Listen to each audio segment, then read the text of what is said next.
Counter-Strike, PES, FIFA kabi o'yinlarni o'ynovchilar diqqatiga. Hozirgi kunda kompyuter va PlayStation klublarida yoshlar hamda kattalar Counter-Strike, PES, FIFA kabi o'yinlarni ommaviy ravishda o'ynab, vaqtlarini ko'ngilochar tarzda o'tkazmoqdalar. Biroq bu kabi o'yin klublarida sanitariya, gigiyena qoidalariga e'tibor yetarli darajada qaratilmayotgani jiddiy muammolarga sabab bo'lishi mumkin. Klubda foydalaniladigan PlayStation pultlari va kompyuter klaviaturalari ko'pchilik tomonidan tez-tez ishlatiladi. Ammo ular muntazam va chuqur tozalab turilmasa, bakteriyalar va zamburug'lar mikroskopik qo'ziqorinlar uchun qulay muhitga aylanadi. Eng xavflisi shundaki, siz bu bakteriyalarni qo'lingiz orqali yuqtirib olishingiz va ularni uyga olib borishingiz mumkin.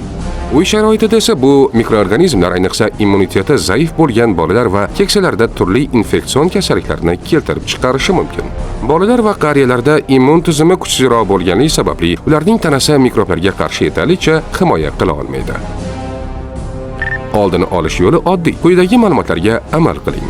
Shaxsiy va jamoat joylarida gigiyena qoidalariga qat'iy rioya qilish zarur. Bunda eng oddiy ammo samarali chora bu qo'llarni muntazam yuvish hisoblanadi. Jahon Sog'liqni saqlash tashkiloti tavsiyasiga ko'ra, qo'llar 20 soniya davomida sovun bilan yuvilishi kerak. Ayniqsa, jamoat joylaridan qaytgach, ovqatdan oldin va hojatxonadan so'ng qo'llarni tozalash juda muhimdir. Toza qo'llar dasturiga amal qilinglar.